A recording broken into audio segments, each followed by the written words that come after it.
All right, Snappy, we'll get started. Man, Five, I feel like four. LeBron game 6 with these hoes in right now. I said I with just need some the shade. I just need some saves. Let's Yeah, say no podcast has ever came back from a 3-1 they deficit. would never say. Oh, that's funny. Well, five, four, three, two, one. What's going on, beautiful people? Welcome back to another episode of Respect the Game podcast. My name is Edward, named after a great man, that being my pop. Shout out to my mom and my granny for helping raise boys too. Please make sure you go follow at Emax Stats for all your up-to-date high school, pro, and collegiate sports coverage. We'll not disappoint. We'll keep you up to date on all that is going on in the beautiful sports world. I know y'all looking at the screen. It don't look like we're full strength, but hopefully, prayerfully, our brother Black Pieces are able to clock in the fourth quarter for us to help us finish the game strong. But without further ado, 3-on-3 for the Olympics in Los Angeles coming up. We're getting ready for it. What is a podcast without your brethren? Man, 3-on-3, but I am not Jimmy Fredette. Dig what I'm saying? Big brother Iron Man Surfside is on tapping into a digital wallet near you, Instagram, Twitter, Cash App, whatever you name it, man. Football right around the corner. Let's go. Good morning, $150 good league evening, good too. afternoon, depending on where you are in the world. It is I, the one and only, Sedacious Xavier Miles, and on behalf of me and the gang, the crew, thank you so much for liking, sharing, subscribing. We don't take it for granted. Go follow me and my wife on TikTok. That's the only place I am besides on X, Miles and Mercedes. And on X is just me. And if you find me, you find me. If you don't, you don't. It is what it is. Let's go. All right, man. I'm gonna just start it off when the news broke. I deemed it as not breaking news. Daniel Jones named the starter for the Indianapolis Colts. Some people try to make a big deal out of that because of Anthony Richardson being a high draft pick, fourth or fifth overall round, not round, but overall pick in the first round. Hasn't been able to stay healthy when he has been out there, has not shown a high caliber of ability to be able to lead a team as a franchise quarterback. Then he dislocates his finger, his pinky, in the first game of the preseason, just due to not being able to read the defense and like see that, hey, you got a hot guy over here that's like coming to take your head off on the defensive end. Um, yeah, I'm not surprised that Daniel Jones was being named the starter in this situation. I think it is an egregious indictment on how far Anthony Richardson has fallen from grace, and I think it also speaks to how his,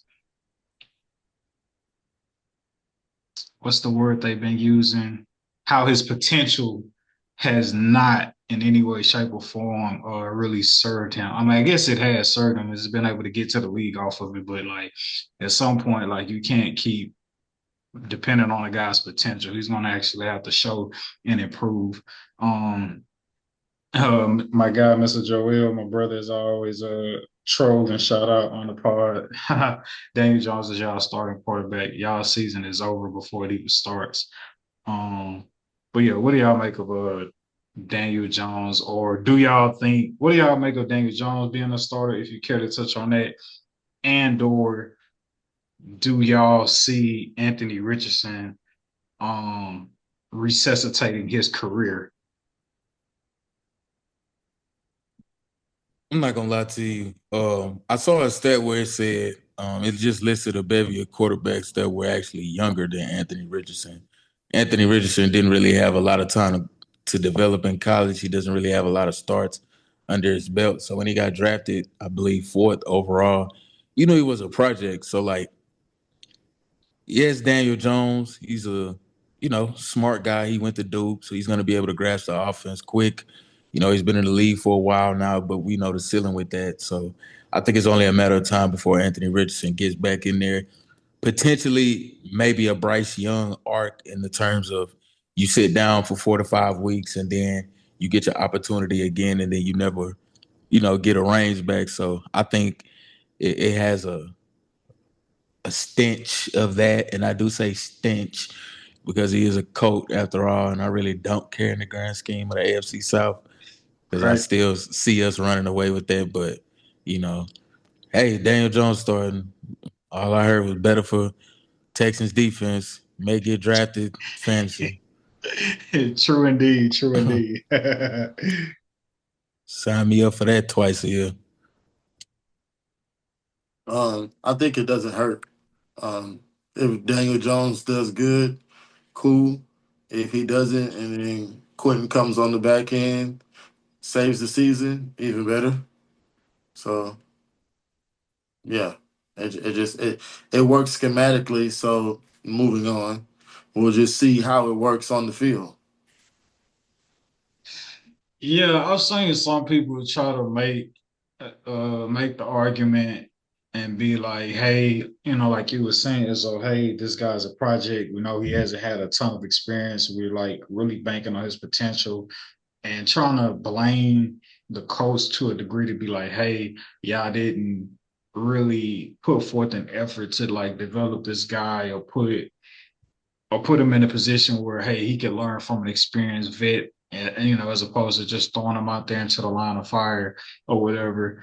But again, when you talk about the best ability is availability, and like he has yet to play a full NFL season, and it's 3 years in the league, or it's 2 years, 2 years prior to this year in the league, is yet to been able to play a full season due to injury. And also, too, I feel like you lose all excuses when like you're on record tapping out saying you was tired. Like, how are we supposed to develop that?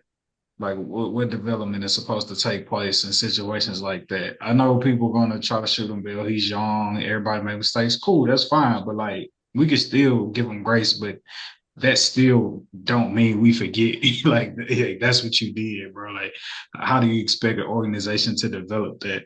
As opposed to just constantly giving it chance after chance after chance, banking on potential, potential, potential, potential.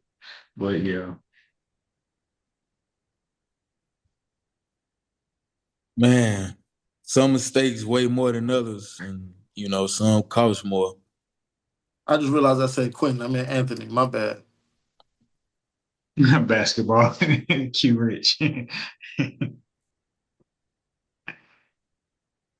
um, it just came to me, and I'm gonna try to look it up live. I was gonna bring up the NFL is now having like an emergence of teams adding male cheerleaders or whatever the case may be. But as opposed to putting spotlight and attention on that right now, there's this kid. There's a kid, I believe, in college who is taking penalties for his wardrobe simply because he's trying to help raise awareness and draw men to the sport of gymnastics. And he's a black kid from Michigan. Yes, he is a black kid from Michigan. His name is Frederick Richard. He took a penalty by swapping out his traditional footy pajamas for leggings and shorts. Like we know how like the tights and stuff that come with like wearing gym wardrobe. And instead, what he did was he put on some tights and threw some shorts over them as if like just like you see players in the NBA, you know what I'm saying? You had the tights with your shorts. And he's doing that just You mean the shorts over the tights? Yeah, excuse me, the shorts over the Because I'm tights. like, whoa. That's a wardrobe malfunction. But he's doing that in an attempt to like draw males to the sport of gymnastics, because obviously if you're looking at dudes in like leotards as a masculine male, you're just like y'all can have that. But he's doing that in an effort to be like, hey, y'all can get into gymnastics. Like gymnastics doesn't have to be viewed as like a feminine sport. Like men can also participate in this sport and also still maintain, not having to feel like they uncomfortable or looking less masculine because you gotta abide by these rules and regulations of like wearing these skin tight leggings and so on and so forth. Um, I've never in any way, shape, or form been drawn to the sport of gymnastics outside of most of your traditional Olympic sports. Um, but I don't know, like, what do y'all make of that? Like, yeah, what do y'all make of that? We just rock with Simone Biles. That's as far as we go with that, to be honest. Um, Is that Houston bias? that's just how that goes, you know what I'm saying? Like we rock with her. And then yeah. Anybody else USA for real. And we watch them flip to the music and yeah, that's about it. So I'm gonna speak on something that I feel like I just had a eureka. It just kind of hit me like a ton of bricks. So I think the black guy, I think what he's really calling attention to is probably a bigger a bigger issue in the community that we have, and maybe that's like homophobia. Because why is a man being in a leotard, being that optimally speaking from a gear perspective, this is going to be the most aerodynamic one that's going to restrict you less and allow you to perform at your optimal best from a performance standpoint.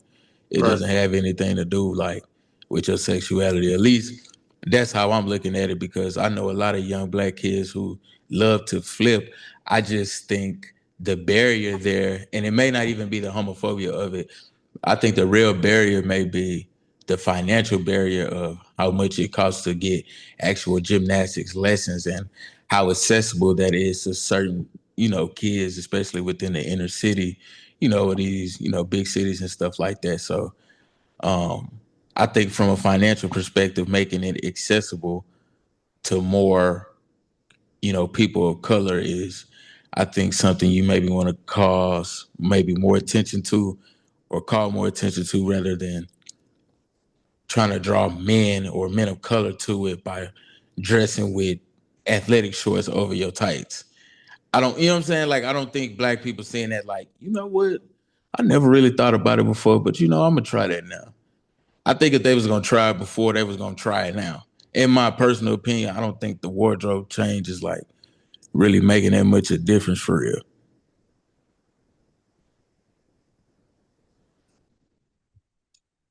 You on mute, my brother in Christ. Here are some quotes from Richard. I don't know if I misspoke and said it was a if it was a college event. He's from college competing, but they was actually competing in the U.S. Gymnastics championship. So quoting from Frederick Richard, if I left the gym to go to the gas station, I didn't want anybody to see me in my Pomo or Pomel horse pants. Kids would say, do gymnastics? I'd say, yeah, but I didn't want them to search gymnasts and see the uniform. I didn't feel like it was cool. Um, I want kids to see this. Excuse me, hold on, I'm sorry. I want them to see this and they're like, this is cool. I want to wear this. This kid is trying to make the sport cool. He looks cool, Richard said. And that's the stuff that gets kids into the sport. That's stuff that keeps kids in the sport. And so yeah, that one more quote. He's just more so doing this, saying his perspective in doing what he's doing now is like, hey, I was into gymnastics at a young age, and I also knew like what it looked like with me being in gymnastics and not really knowing how to navigate this. So for the 12-year-old boy out there, the younger kids out there, who may see me. I'm trying to do this for them in a way for them to be like, okay, to give them something to be like, oh, I can do that. Like I wouldn't look crazy doing that because he's out there. You know what I'm saying? We'll do. So we're trying to lead by example, shake up the sport, and it's old tradition. Sound like he could maybe be a little insecure. He could be like projecting a little bit because he kind of was like, dang, I don't want these kids to think that I'm like basically pussy in so many words. So let me like switch this look up. Not only really it's for me, but I'm gonna just call myself a cavalier or a pioneer and be like, I'm doing it for everybody. Which both could be true, but it just kind of sounds like to me, especially with the story and the route that he just took it, because it's just like, I ain't gonna lie, bro. In my mind, up until this point, I never saw like gymnasts as like feminine or less than or like, especially if you made it to the Olympics, my nigga, you at the peak of your sport, bro. You are a 1% top athlete in the world. You know what I mean? Like, nobody's wondering about, your sexuality right now. We trying to wonder if you gonna, pull off a perfect score or you gonna, you know what I mean? Like, at least me, like I don't know, but I get it. We live in an over sexualized world where, stuff could be always, oh nigga, you gay. You know what I'm saying? Riley type vibe, if you know, you know. Ain't nothing wrong with being a little gay. He's quoting Boondocks, everybody. Quote, end quote. Yeah. We'll edit that. Shout out to Boondocks, man. As Sedacious does not crack one smile or laugh. It's like, oh man, I don't know, nigga. too risque. Too risque. I'm gonna sit this one out.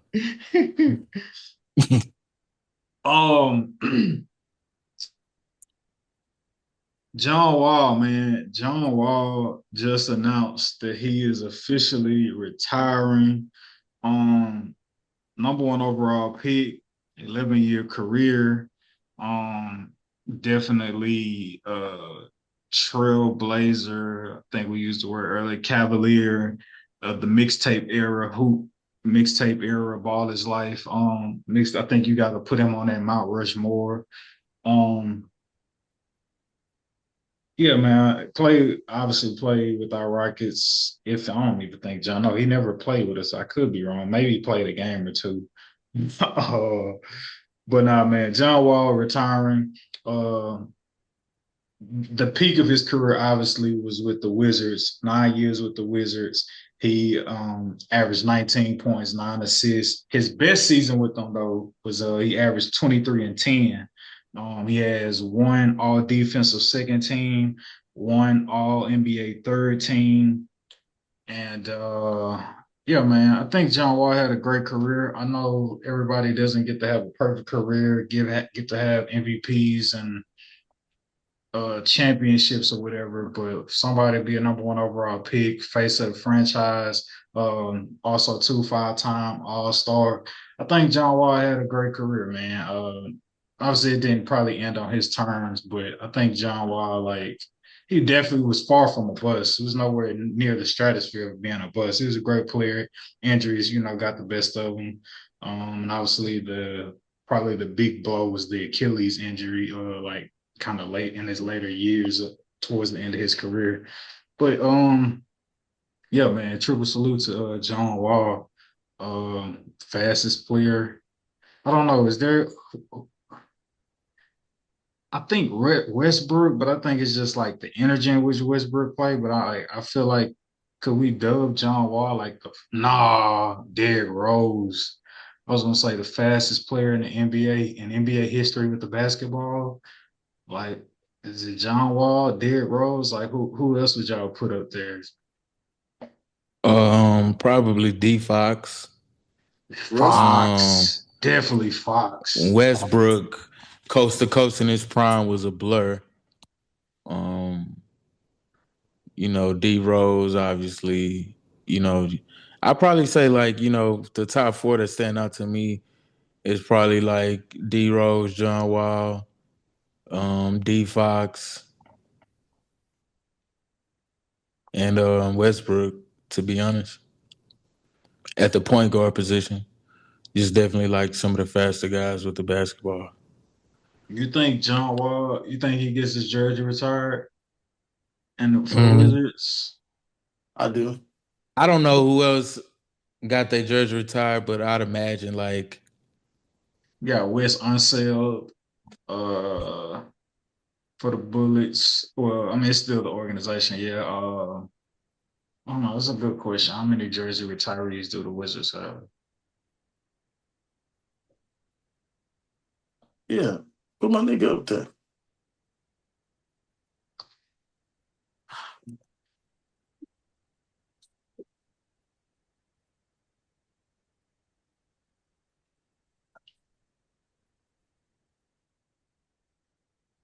The Wizards got Earl the Pearl, Earl the Pearl Monroe, Elvin Hayes, Gus Johnson, Wes Unseld, Phil Chenier. That's it. Wow, they aren't. And these guys are all old school cats played in the 70s. They ain't got nobody of like 2000s. I feel like Gil possibly could have got retired if not for like the gun allegations. Um, yeah.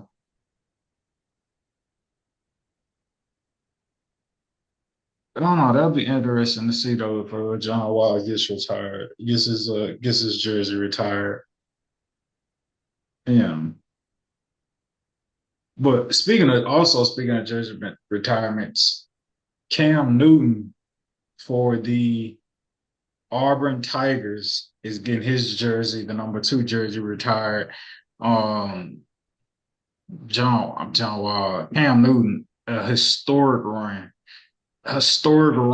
considering where he started in the SEC, being at Florida, then having to leave, go to JUCO, win a national championship at JUCO, Bland College, Yeah. and then you go back into the SEC and you win a national championship in 1 year. Historic feat. Um, John Wall, first player SEC history, 2,000 passing yards and 1,000 rushing yards. In that one season, he had 2,800 passing yards, 1,400 rushing yards, had 51 touchdowns in total with 30 passing touchdowns, 20 rushing touchdowns, and 1 receiving touchdown. And obviously, with numbers like that, he secured the Heisman Trophy as well as going 14-0 to win a national championship against Oregon. Um, where do y'all put Cam Newton at in terms of like all-time greats at the collegiate level? I know it's like, and I know it's gonna we got an old school demographic, so they probably gonna go way, way, way, way back or whatever. But what do y'all put Cam at? See, like top 10? Would you make a debate for top 5? He top 20? You mute Izzo.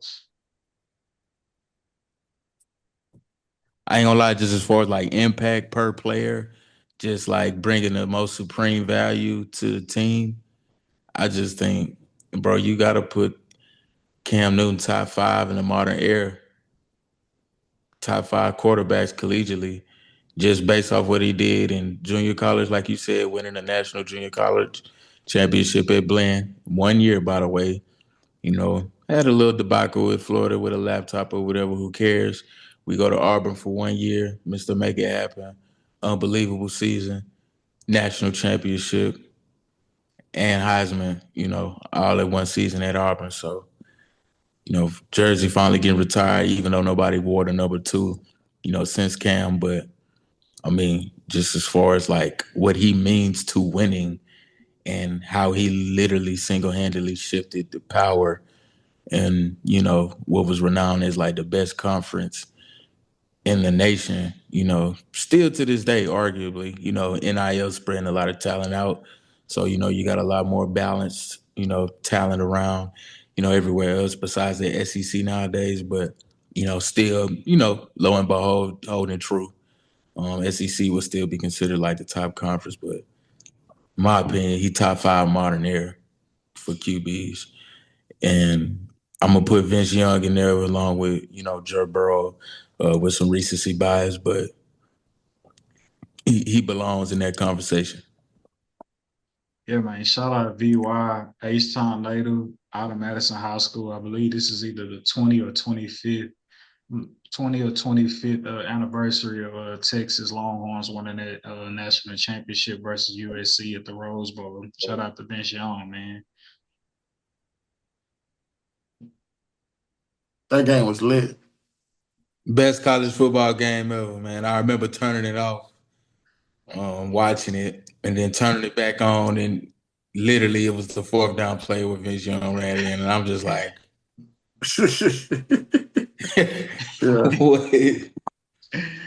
Nah, there's a I don't know, but if you just go type it in on YouTube, bro, there's like a documentary on that game that like I seen it. It never gets old, bro. I can watch that. I done watched it about 2-3 times. Yeah, bro. You can watch that thing whenever. It never gets old. That's how great that game.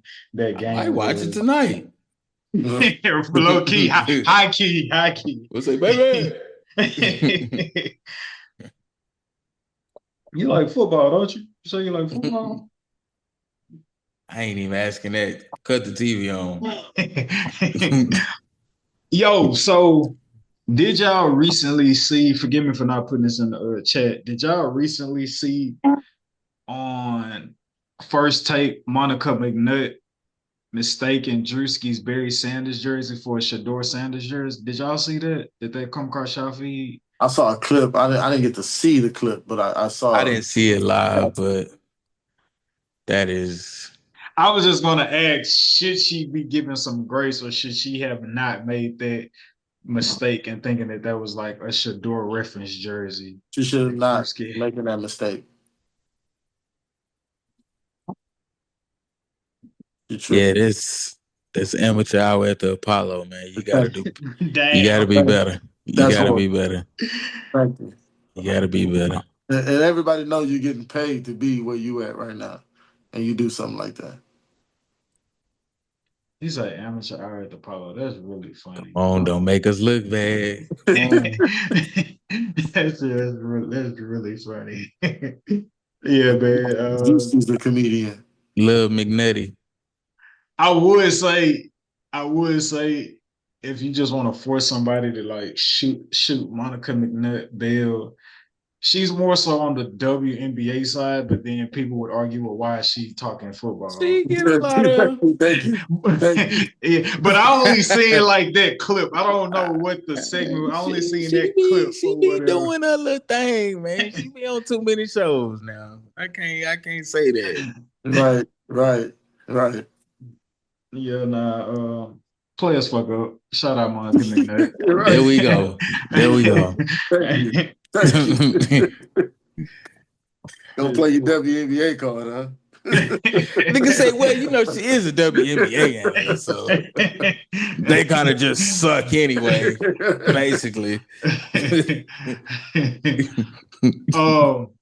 Before we talk about the Browns and Shedeur, is there anything in preseason that's like sticking out to y'all, or that y'all, I don't know, y'all want to highlight or something that caught y'all eye that make y'all feel like may morph into something bigger as the season gets ready to start? Not me. I mean, I would just say, man, I kind of don't want to say it because we got the draft coming up. Whenever... don't say it then, because I'm... Whenever Megan Beasley... Are we drafting? I didn't even think we was playing. Exactly, bro, because we got a commissioner who just don't give a fuck. Bro, we trying to get this show on the road, bro. But, What can you do? We need to clip that. Oh man. It's so it's so funny because I was talking to him like last week. I'm like, "Hey, bro, like when we gonna get this going?" And he was trying to push it off on me, and I was like, "No, no, no, no, no, nigga. You the commission. I don't want nothing to do How with you gonna like, push it off on somebody and he the nigga who's setting it up? Come on, bro. Come on, bro. Oh man, I guess we ain't drafting. Shit. I guess we gonna draft. Bullshit. I'm in another league. The show Oh, must come go on, on. bro. Come on, bro. Nigga, Come I've now on. been we in another talk. league. This is $150 league. This ain't got nothing to do with respect the game, but I'm still gonna be in our league. But I'm saying the show Oh, will yes, go sir. on. You know what I'm Yes, sir. saying? Drafts will happen. We got Nah, boards and parlays to play elsewhere. nah, we was talking the other day. I think This we nigga know we was talking stupid. today. We was talking today. I think we're gonna try to do it next week, like that week going into the season. Man, he said the show was go on. How many in the league is Man, show must go on. 10 of them. Hey, baby. $150 buy-in, man. Sign up, man. Get rich. Of course. I'm going for 2 out of 3 like Mahomes. Wish me well like Lucci. I can't get the beatbox. all right, so um but everybody's here, what everybody's been waiting on. Cleveland Browns just put out their QB depth chart.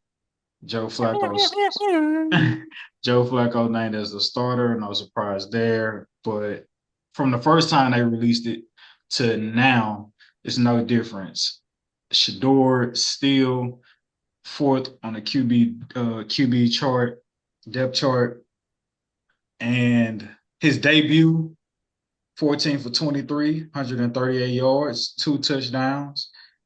Then it's like, all right, now all the pressure on Dylan Gabriel. Dylan Gabriel, 13 for 18, 143 yards, 1 interception, one as well as a 1 fumble loss. What do y'all make of Shador still being fourth on the quarterback depth chart?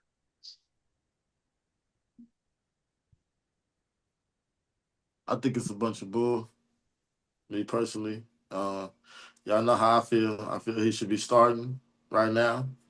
And only time will tell. And we just gotta wait it out and be patient. That's it. Yeah, I don't really have too many comments. I think he had a pretty good, preseason game for what it's worth. 2 touchdowns, I think 14 to 23. Dylan Gabriel, had a pick six, a sack, a lost fumble. Although more efficient as far as a higher completion percentage, one can say the name of a game or the name of the game is not turning the ball over, So Do you feel like that pick was his fault though? I hear that, but here's the thing: whether it's his fault or not, on the stat sheet it shows up as a pick six. That's You see, true, you see what I'm but saying? that's true. But the context of the pick matter though. Still, I say yes, it's your fault because you see all that traffic over there. Throw it away. You don't have to throw it over there. Whether he was running the wrong route or not. Okay, you see 2 people that got the opposite color jersey over there. Why throw it? Throw it away. I know too much like right. I know, but I mean, like Sedacia said, man, it's to be seen. Joe Flacco obviously isn't the answer. Being 40 years old, Kenny Pickett, we already know what he is. He's already been in the league on 3 years now. He's not going to surprise you with, him, turning the page of his life. So essentially, you got a QB competition between Dylan Gabriel and Shador Sanders, and by the looks of it, just by the eye test alone, I think the kid remind me of a great value to a Tongue of Our and I don't think that's a compliment. And I know somebody be like, "Oh, you a casual too? Threw for 4,000 yards the other year and this and that." Yeah, I don't care. anomaly season. I don't believe I don't believe it'll be able to be replicated. I believe the head coach down in Miami, and the offensive coordinator, I believe he has an offense that can be figured out. It's not that much shift in motion in the world, and I know that speed does kill. But again, correlating it all back into Shador and Dylan Gabriel, again, I think Dylan Gabriel is a great value to a Tagovailoa, maybe minus the injury history. But again, you being short doesn't really bode well unless your name is um, Drew Brees. or Drew Brees, you know what I mean? Guys who have won championships, being that height. So numbers just don't support it. Kyler Murray too, I'll throw him in there, even though he hasn't won. He definitely has won Rookie of the Year, won Heisman coming out of college, and Dylan Gabriel was not nearly dynamic of an athlete, as that guy. So I just think, like Shadasia said, Shador should be starting, but he got to beat the politics, he got to beat the media, he got to beat niggas hating on his dad, all for them to come around and give this nigga a nigga, damn, I guess you can start. You shouldn't be starting all along, but you know what I mean? So hopefully that happens sooner than later. That's exactly the vibe, bro. Yeah. Fuck, we gotta let this nigga start. Man, all right. For you, Izzo, is Shador should be starting or ahead of Dylan Gabriel on the depth chart? Is there more so for you from your analysis? Is there more so the eye test, or are you like putting a heavy value in like the preseason stats? I mean, not a heavy value, but I'm going as far as in the NFL. I always get told, right? People get drafted on potential and ceiling. And based on his physical ceiling, Shador is the most accurate quarterback on the roster. The numbers would say that. The eye test would tell you that. Not only that, I want quarterbacks to have a good frame, be able to see over the line, be able to make touch throws, layered throws. Elusivity. Yeah. You know what I mean? Pocket mobility, being able to be elusive within the pocket and still be able to look downfield. I think Shador possesses all those things and at a higher level and a higher ceiling than Gabriel possesses. So it just goes to show you how porous these scouts are at their jobs. If you thought Dylan Gabriel was a third round talent, then you confirming to me that Shador should have definitely been a first round, because there's no way you see that in college and be like, you know what? He's the sixth best quarterback in this draft. No. Do y'all think that when being interviewed during his preseason game, Dylan Gabriel, do y'all think he was taking a shot at Shador? I guess I didn't hear it, so I don't know. The entertainers and ballers quote. Honestly, bro, I didn't hear Shador say anything about him being an entertainer, but like, honestly, it sounded like he was taking a dig at somebody, and it wasn't the media how he tried to dress it up to be. So if it was a subtle shot at Shador, why? When you're not even the superior player, it doesn't make sense. Yeah, you got drafted higher, but even the locker room knows you're not good. Mm-hmm. Myles Garrett came over to me and told me that the team is going to need me. I don't believe he's yet to go over and have a conversation with Dylan Gabriel. I don't even think he know that nigga on the team. So it's just like, what exactly are we talking about? In my opinion, when it boils down to it. So you don't believe that he was talking about the media like you said, like he said? No, I don't believe he was talking about the media. I believe that was a BS cover up, and even the explanation, it just didn't sound good. It sounded very shaky. It sounded extremely shaky at best. But I mean, come on, bro. You in no position after how you played to come out and give a fucking speech or comment like that, bro. I don't care if you were 13 for 18 or not. You threw a pick six, had a chance to tackle the dude, made a business decision. I don't care if it's preseason or not. Nigga, you ain't Fucking starting. is okay. All right. I get it though, right? It's preseason. Why chase him down? Don't hurt yourself. I get it, but I get it. Would I do the same thing? Probably so, but I'm just telling you how it looks.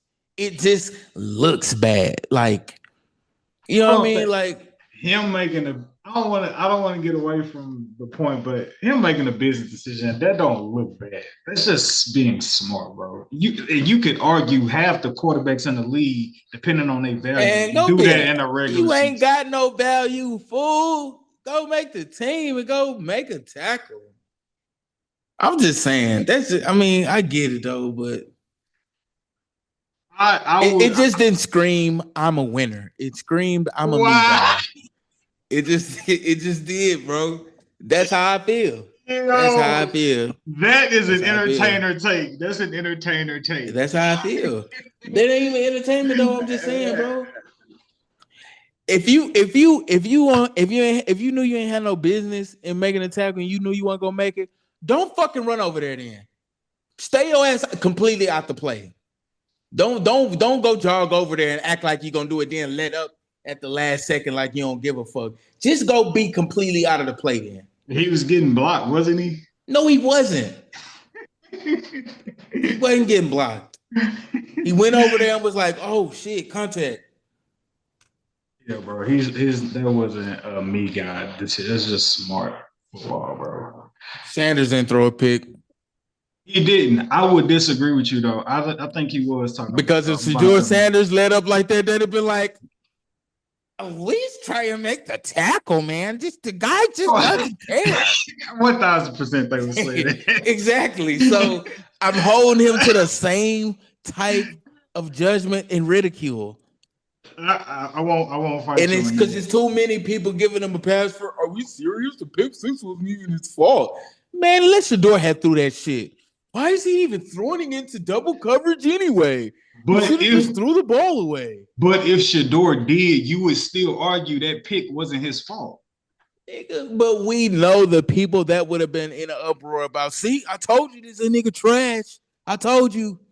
I get that side of the argument. That's why he don't get first team reps now because he makes stupid decisions like that.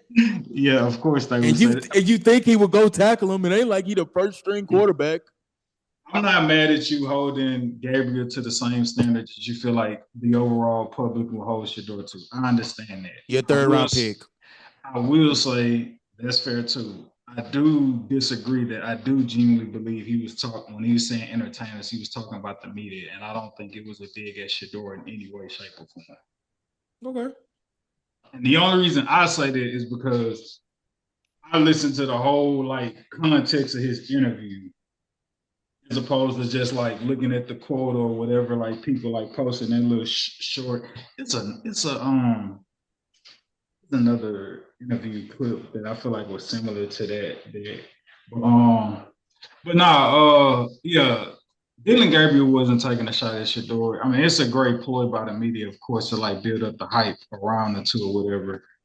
But for those who are solely only going off the clips and the quote that you're saying, I'm going to play the full clip. You gave us some fabulous wisdom on how you tune out the noise and you don't let it infiltrate yourself. Will you share that with everybody at home? Yeah, I think it's just part of it. You know, there's entertainers and there's competitors, and I totally understand that. And my job is to compete, and that's what I'm focused on doing.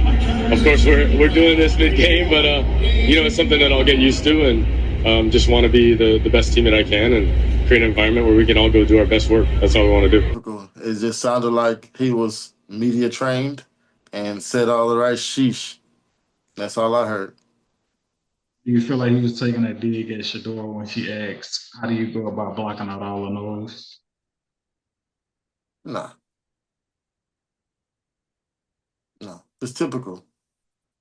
I mean, I don't want to be racial, but this is typical jargon from,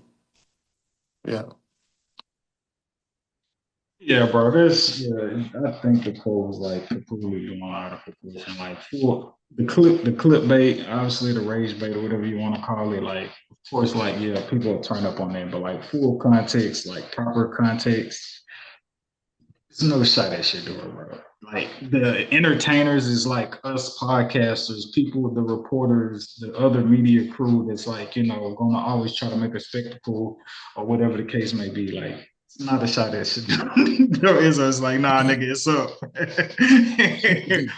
But Everybody no, ain't trying to have a beef.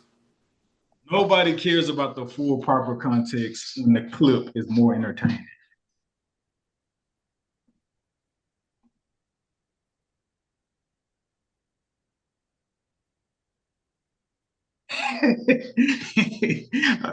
Are you shooting him some bail? Are you shooting some bail? Is it still a shot at Shador from your perspective with the full clip? I mean, I ain't really say it was a shot or not, but what I did say was you just not in a position to talk for real. Damn. After the performance you had, bro, to where people should even be deciphering if it is a shot or not. He's not worthy of no type of post game. I'm saying like I'm saying, He gets no bro, play in this ride. bro, make it quick. We are literally not here wrap for this up. you. We got somewhere to be. Let's wrap this up. Where they at though? I feel you cover for it. I feel you cover for it. Yeah, man, Shador. I feel like Shador got the whole city behind him, and I think it's a matter of. I don't think Flacco makes it to like week 6. Either he's just gonna either underperform or like Father Time gonna catch up to him. Like hopefully it's not a gruesome injury, or they may just say, "Hey, bro, say your hamstring is bothering you, and we're gonna go ahead and start trying to develop either Shador or Dylan Gabriel." But Dylan Gabriel coming in ahead of Shador, like he on the hot seat because he can't look too bad for too long. Because I could already hear that Cleveland Stadium chanting, "We want Shador," or whatever the chant ends up being. So so yeah, man. Like I say, nobody cares about the full proper context, and the clip is more entertaining. Yeah, man. Y'all got anything else to add before we get up out of here? We want sadness. We want sadness. I can already hear it. That's all I gotta say. Man, beautiful people. We want to thank y'all for taking the time out to listen to us. We want to also let y'all know that right here and right now is a special time. Why is it a special time? It is a special time because the doors of the pod are open. And with the doors of the pod being open, there's no pressure on you. All you got to do is hit the subscribe button. But that's too much for you. All you got to really do is hit the like button. Let's just say you actually want to hit the subscribe button and you want to hit the like button. What else you can do to really stamp this being your pod home? We offer Christ to you. And the pod. Brothers. Also, make sure you hit that share button, man. Tell a friend to tell a friend that we're gonna be here next week. Love you, beautiful people. Don't take y'all for granted. Thanks for tuning in. Yeah, man. See you next week.